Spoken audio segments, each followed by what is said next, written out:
अस्सलामुअलैकुम, नमस्कार, आदाब। मैं हूं निहाल अख्तर पयामी और आप देखना शुरू कर चुके हैं गांव मोहल्ला, जो आपका फेवरेट चैनल है।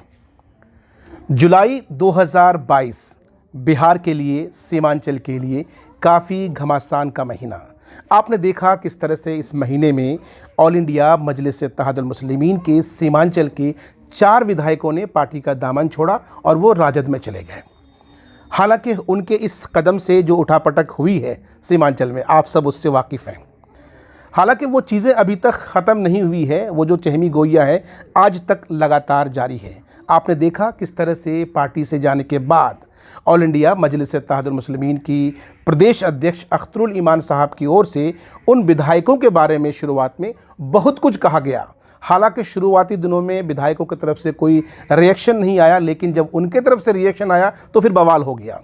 कई विधायकों ने कई तरह के एलिगेशंस लगाए कि साहब टिकट के बदले में हमें इतने इतने पैसे देने पड़े। अब जब बात पैसे की आती है तो आपको बताते चलें कि एक चर्चा ठाकुरगंज में पैसों को लेकर हो रही है।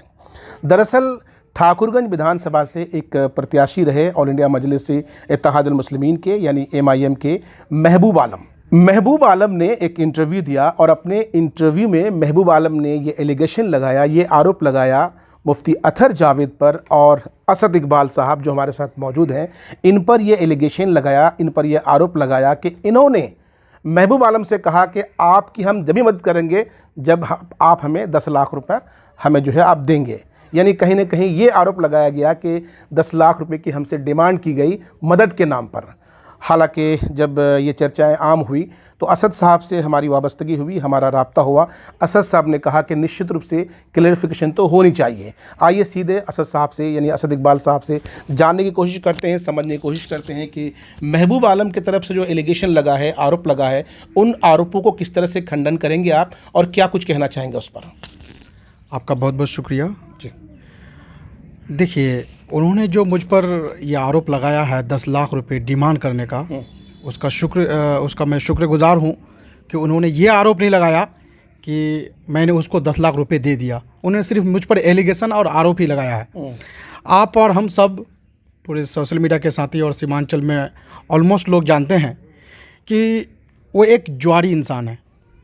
जुआरी है। उनका ताश खेलने वाला वीडियो इलेक्शन के दौरान क्या अभी भी वो वीडियो सोशल मीडिया में चल रहा है, जिसमें आप तमाम लोग देख चुके हैं उसको, और हमने भी देखा है। नहीं, आपके क्षेत्र से हैं तो आप बेहतर जानेंगे कि वो कितना जुआ खेलते हैं, कितना ताश खेलते हैं। तो ऐसे उसका इस तरह का वीडियो वायरल होने के बाद क्या असद इकबाल जैसा बंदा जो तालीम को लेकर काफ़ी फिक्रमंद है, तालीम की फ़रोग को लेकर के आज अपने इलाके में कई इदारों को चलाने का काम कर रहा है। एक शख्स, वो भी पार्टी का उम्मीदवार, वो अगर आप पर ये ऑन कैमरा एलिगेशन लगाता है कि साहब हमसे 10 लाख रुपए की डिमांड की गई थी, तो ये तो अपने आप में एक बड़ा आरोप है। आपने इस पर कोई एक्शन क्यों नहीं लिया अभी तक? जी बिल्कुल, मैंने आपको बता रहा हूँ कि उनकी ये आरोप बेबुनियाद है। जब मैंने उस जुआरी इंसान का साथ नहीं दिया, ऐसे इंसान का साथ देना मेरा जबीर कैसे गवारा करता? क्या आपने उसका ये ताश खेलने वाला वीडियो नहीं देखा? बिल्कुल देखा। सोशल मीडिया के साथियों ने नहीं देखा?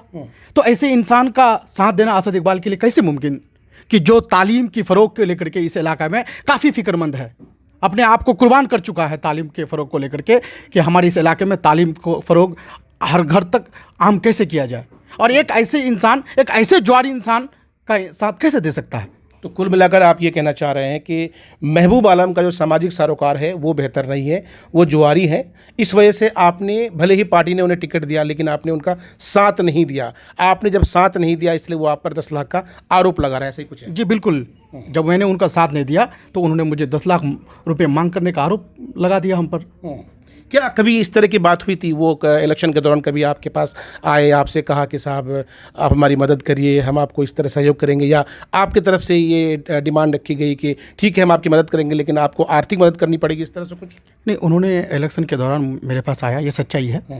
लेकिन मैंने उसको कहा कि मैं अभी सोच विचार में हूँ, और इत्तफाक से उस वक्त इलेक्शन के दौरान मेरी तबीयत काफ़ी नासाज हो गई थी। सोशल मीडिया के साथियों को मालूम है, मैंने उस वक्त सोशल मीडिया में अपडेट भी हुआ था। इवन कि हैदराबाद से जो वहाँ से कुछ काउंसलर और विधायक आए थे, वो मुझे देखने के लिए भी आए, कि उन्होंने कई बार मुझे जब कॉल किया, फिर वो लोग मेरे घर पे देखने के लिए भी आए। तो मेरी तबीयत बहुत ज़्यादा उस वक्त ख़राब थी, इसलिए मैंने कहीं नहीं निकला। विधानसभा इलेक्शन के दौरान मैंने कहीं नहीं निकला, मेरी तबीयत ख़राब होने की वजह से। हमारे बिहार सदर जनाब अख्तुल ईमान साहब, उन्होंने मुझे उस वक्त फ़ोन किया, और भी पार्टी के कई लोगों ने फ़ोन किया कि आप आइए पार्टी के प्रचार वगैरह में आइए, लेकिन उस वक्त मेरी तबीयत नासाज थी, मैंने कहीं नहीं जा पाया उस वक्त। दोस्तों, बताते चलें कि इलेक्शन के दौरान, यानी बिहार विधानसभा चुनाव के दौरान गांव मोहल्ला की जो रिपोर्टिंग थी, हमने ग्राउंड रिपोर्टिंग की थी। हमने तमाम तर विधानसभा के हर एक कैंडिडेट से हमने बात की थी। जहां तक ठाकुरगंज की बात है, तो निश्चित रूप से यहाँ पर महबूब आलम साहब को पार्टी ने भले टिकट दे दिया हो, लेकिन महबूब साहब के अलावा भी 7-8 लोग ऐसे प्रबल दावेदार थे जिनकी मजबूत दावेदारी थी। हालांकि उन्हें टिकट नहीं दिया गया। उनमें से एक असद इकबाल साहब थे, और असद इकबाल साहब जिस तरह से बता रहे हैं कि उस वक्त आप बीमार थे, इस वजह से आप उनकी मदद के लिए आगे नहीं आ सके। दो बातें आप कह रहे हैं, एक तो आप बीमार की बात कर रहे हैं कि बीमार थे, और दूसरी बात आपने कहा कि एक जुआरी की मैं कैसे मदद करूं। मेरा सीधा सीधा सवाल आपसे ये है कि जब आपको पता है कि वो एक जुआरी है और पार्टी उन्हें टिकट दे रही है, तब उस वक्त आपने विरोध नहीं जताया? विरोध करना था आपको। एक्चुअली पार्टी को भी ये बात मालूम नहीं थी।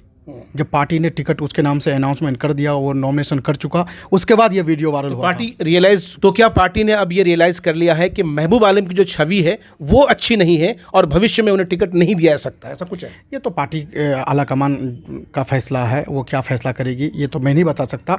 लेकिन ये एक ऐसे इंसान जिसके अंदर ना बोलने की सलाहियत, ना तमीज़ हो, और ना अगर उसको ठाकुर, अगर हम जैसे कार्यकर्ता उनके लिए काम भी कर लेता, क्या ठाकुरगंज से जीत करके जाके ठाकुरगंज के मसलों मसाइल को लेकर के बिहार विधानसभा में क्या अपनी आवाज़ को बुलंद कर सकता था? ऐसे इंसान को जब ठाकुरगंज की आवाम ने उसे नकार दिया, जो भी वोट आया वो बैरिस्टर असदुद्दीन अवैसी साहब के नाम पर, जनाब अख्तुल ईमान साहब और जो MIM के जाबाज सिपाहियों ने और हम लोगों ने जो मेहनत करने का काम किया था, उस पे उनको जो वोट मिला है। जो भी आप MIM की बात कर रहे हैं, जाबाज सिपाहियों की बात कर रहे हैं और जज्बे की बात कर रहे हैं, जो 4 विधायक पार्टी छोड़कर चले गए हैं, उनके इलाकों में लगातार आवाम की तरफ से ये मैसेज आ रहा है, पैगाम आ रहा है, उनका दर्द झलक रहा है कि हमने जज्बाती तौर पर उन्हें वोट किया था, लेकिन उन्होंने पार्टी को छोड़कर हमारे वोटों के साथ, हमारे जज्बात के साथ खिलवाड़ किया है। कैसे देखते हैं? यकीनन जो 4 विधायक अभी हमारे पार्टी को छोड़ के, MIM पार्टी को छोड़कर राजद में चले गए, क्या उन लोगों की अपनी पर्सनल छवि के बुनियाद पे उन्होंने जीता? MIM के नाम पे, जनाब बैरिस्टर असदुद्दीन अवैसी साहब के नाम पे, जनाब अख्तुल ईमान साहब और MIM के सिपाहियों ने जो मेहनत किया था पिछले 2015 से लेकर अब तक, उन मेहनत के बुनियाद पे उन लोगों ने जीतने का काम किया। यहाँ की अवाम ने अपनी प्यार से अपने वोट देकर उन्होंने विधायक बनाया और विधानसभा भेजने का काम किया। और आज़ादी के बाद, यानी आज़ादी से लेकर अब तक पहली बार इस तरह से सीमांचल की आवाज़ बिहार विधानसभा में गूंजने का काम कर रहा था। एक अलग राजनीतिक शक्ति पैदा हुआ था सीमांचल में, जो सीमांचल की यहाँ की बदहाली, बेबसी, लाचारी को लेकर हमारे जनाब अख्तुल ईमान साहब इन 4 विधायकों को लेकर के बिहार विधानसभा में जिस तरह से अपनी आवाज़ को बुलंद करने का काम कर रहा था, उन ताकत को, उस राजनीतिक शक्ति को, एक ऐसी सोच को इन 4 ने कुचलने का काम किया। लेकिन कुछ इंटरव्यूज़ आए हैं जिसमें रुकनुद्दीन साहब हैं बायसी के, अंजार नईमी साहब हैं, इजहार अस्पी साहब हैं, इनमें से किसी एक का इंटरव्यू मैंने देखा सोशल मीडिया में, जिसमें वो कह रहे हैं कि सीधा सीधा आरोप था अख्तुल ईमान साहब पर कि अख्तुल ईमान साहब जो है सबको अपने पीछे रख रहे थे और अपने आप को हीरो बनाने के चक्कर में, हीरो साबित करने के चक्कर में कहीं ना कहीं इन लोगों की जो इमेज है, उनकी इमेज धूमिल हो रही थी। अगर इन लोगों की अपनी इमेज होती तो इससे पहले उन लोगों का रिजल्ट क्या था? जनाब अख्तुल ईमान साहब पिछले कई सालों से विधायक रहे, बिहार विधानसभा में उन्होंने गूंजने का, उन्होंने बिहार सरकार को हमेशा लड़ाने का। एक बात आपने कही कि उनकी कोई इमेज नहीं, अख्तुल ईमान साहब की इमेज थी। सवाल एक अहम ये है सर कि जब पार्टी ने टिकट का बंटवारा किया, एक बात आ रही है खुल करके कि वैसे लोगों को टिकट दिया गया जो धनी लोग थे, पैसे वाले लोग थे, सियासी सूझ उनमें कुछ थी ही नहीं, लेकिन क्योंकि पैसे की बिना पर उनको वोट दे दिया। आप खुद इस बात को तस्लीम कर रहे हैं कि उन लोगों में कोई ऐसी क्वालिटी नहीं थी कि वो अपने दम पर जीत जाते, तो फिर टिकट क्यों दिया उन्हें? देखिए, उन लोगों ने पार्टी से जुड़ा और पार्टी ने सर्वे करवाया। आपको नहीं लगता है कि जब टिकट दिया गया ऐसे लोगों को, तो टिकट देते वक्त कहीं ना कहीं गलती हुई है? देखिए, जब पार्टी ने सर्वे करवाया, देखिए गलती मैं तब मानता अगर वो 4 विधायक हार जाता। जब वो लोग जीत गए तो पार्टी का फैसला गलत तो नहीं था। फैसला यानी सही उन लोगों को टिकट देना सही था आपके बिल्कुल। जब जीत गए वो लोग, हार जाते तो यकीनन इस पर उंगली उठाया जा सकता मतलब था। जीत गए तो फैसला सही था, हार गए तो गलत था, ये क्या लॉजिक है भाई? भाई बिल्कुल, अगर पार्टी ने उनको जो टिकट दिया और उन चारों ने जीत भी गया तो पार्टी का फैसला सही कहा जा सकता है इसमें। तो कुल मिलाकर ये कहना चाहते हैं कि ठाकुरगंज से महबूब को टिकट देना वो गलत था, कमरुल साहब को किशन से टिकट देना वो गलत था। नहीं नहीं, देखिए कमरुल साहब पार्टी से 2019 से जुड़े हुए थे, काफ़ी मेहनत किए। ऐसी बात नहीं है कि, देखिए कहने का मतलब ये है कि पार्टी ने उन लोगों को टिकट दिया तो उन्होंने एमआईएम के नाम पर, एमआईएम की लहर पर उन्होंने जितने का काम किया है। उन लोगों की अपनी भी कुछ ताकत थी, यकीनन फिनेंशियली काफ़ी स्ट्रॉन्ग थे जो भी कैंडिडेट को टिकट दिया गया। यकीनन इलेक्शन में, सियासत में वो भी बहुत बड़ा मायने रखता है आज के डेट में। चलिए, तो कहीं ना कहीं असद इकबाल साहब स्पष्ट करना चाहते हैं कि पार्टी का फैसला हमेशा जो है सराखों पर है और कहीं ना कहीं ये भी अभी भी पार्टी के साथ जुड़े हैं और आने वाले वक्त में भी कहीं ना कहीं ये अपने आप को पार्टी में अपना भविष्य तलाश रहे हैं, देख रहे हैं। शायद यही वजह है कि जब हम उनसे ये पूछ रहे हैं कि क्या पार्टी का फैसला सही था ऐसे लोगों को टिकट देने का, तो जाहिर है पार्टी की जो लाइन है उस लाइन से हटकर आप जवाब नहीं दे पाएंगे। खैर, बहरहाल वीडियो को हम संक्षिप्त करेंगे। आपसे एक चीज़ और जानना चाहेंगे, जो आरोप आप पर लगे हैं, जो आरोप मुफ्ती अतहर जावेद पर लगे हैं, तो क्या सिर्फ सोशल मीडिया के जरिए स्पष्टीकरण करेंगे या किसी तरह का मानहानि करेंगे उन पर? देखिए, उन्होंने कई इलेक्शन लगातार हार चुका है। इवन कि मालूम ये हुआ कि उन्होंने पंचायत इलेक्शन, मतलब वार्ड सदस्य का भी इलेक्शन लड़ा था। अच्छा। उसके बाद उन्होंने विधायक का लड़ा, उसमें हार गया। उन्होंने पंचायत जिला पार्षद का इलेक्शन लड़ा, वो भी हार गया। तो कहावत है कि खिसियानी बिल्ली खंबा नोचे, वही हाल है। वो अपनी मानसिक संतुलन खो बैठा है। तो इस तरह से जब इंसान मानसिक संतुलन खो बैठता है ना, तो वो अनाप शनाप किसी पर भी आरोप प्रत्यारोप लगाते रहता है। ये बेबुनियाद बातें हैं और बेबुनियाद आरोप है। इसको लेकर के बस आप मेरे कई साथियों ने, सोशल मीडिया के साथियों ने हमसे पूछा कि क्या ये बात सही है, इसलिए मुनासिब समझा कि आप जैसे चैनलों को अपना इंटरव्यू देके इसका खंडन करना ज़रूरी था, जो आज मैं कर रहा हूँ कि अगर कोई ऐसी चीज़ है वो तो हम उसको साझा करें, साबित करें, साझा करें, अगर हमने उससे डिमांड किया था।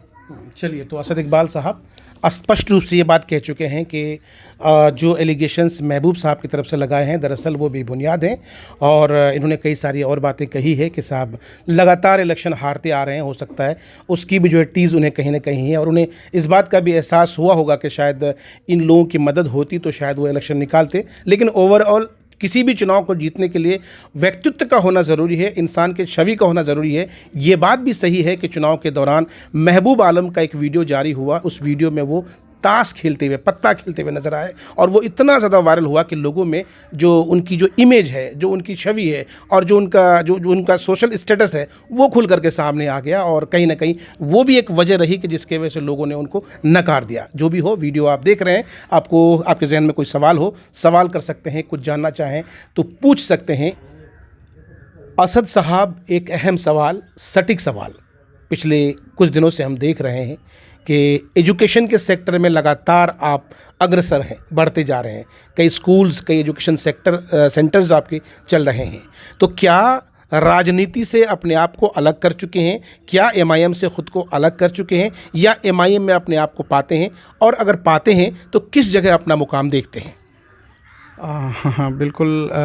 देखिए, मैं तालीम के साथ साथ सियासत में भी एक्टिव हूँ जी, और मैं पार्टी के साथ जुड़ा हुआ हूँ।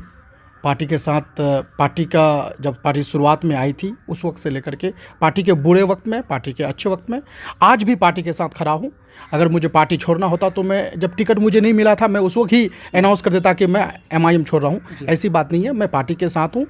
पार्टी के जो एक विज़न है, मिशन है, जनाब बैरिस्टर असदुद्दीन अवैसी साहब, जनाब अख्तरुल ईमान साहब, उनकी क़यादत में काम कर रहा हूँ और आगे भी मजबूती के साथ पार्टी के लिए काम करूँगा, क्योंकि हमारी ख्वाब है, शुरू से रहा है कि सीमांचल में एक अलग राजनीतिक शक्ति कायम हो और हमारी जो सीमांचल की ये बदहाली, ये बेबसी, ये लाचारी जो है, इसके लिए मजबूती से लड़ा जाए और सीमांचल को लेकर के बहुत हद तक सीमांचल की आवाम ने अपनी प्यार देकर, अपनी वोट देकर इस ताकत को कायम भी किया था और हमारे सीमांचल के हक के लिए ये 4 विधायक और हमारे सदर जनाब अख्तर ईमान साहब लड़ रहे थे, लेकिन ये 4 चले गए। कोई बात नहीं, 4 गए हैं। इंशाल्लाह हम लोग 24 लाने का काम करेंगे और मजबूती के साथ सीमांचल के हकों की लड़ाई अब हम लोग लड़ेंगे। पार्टी के साथ कल भी था, आज भी हैं, कल भी रहेंगे इंशाल्लाह। इस बात की क्या श्योरिटी है कि अगर पार्टी आपको टिकट देती है, आप चुनाव जीत जाते हैं, तो आप पार्टी में बने रहेंगे, ना कि 1 आध साल में भाग जाएंगे?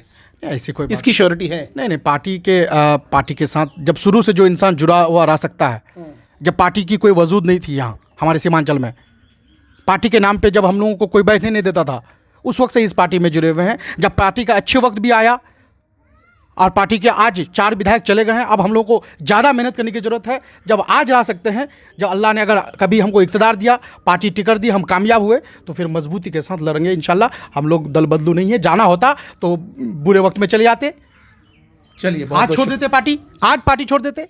ऐसे नहीं है हम लोग हमेशा अपने सोच के साथ, उसमें कोई कॉम्प्रोमाइज़ नहीं। चलिए, अपनी सोच के साथ, अपना जो दृढ़ संकल्प है उसके साथ कोई कंप्रोमाइज़ नहीं है। असद इकबाल साहब बेबाकी से अपनी बात रख रहे थे, कह रहे थे कि अगर पार्टी ने इन्हें भविष्य में मौका दिया, पार्टी ने अगर आने वाले वक्त में इन्हें विधायक चुनने का मौका दिया, अगर ये चुनाव जीतते हैं तो ये आखिर तक पार्टी के साथ रहेंगे, क्योंकि शुरू दिन से पार्टी के साथ जुड़े हुए हैं। या जो भी हो, वीडियो आप देख रहे हैं, आपके जहन में कोई सवाल हो, सवाल कर सकते हैं, कुछ जानना चाहें तो पूछ सकते हैं। इजाज़त दीजिए, अल्लाह हाफिज़।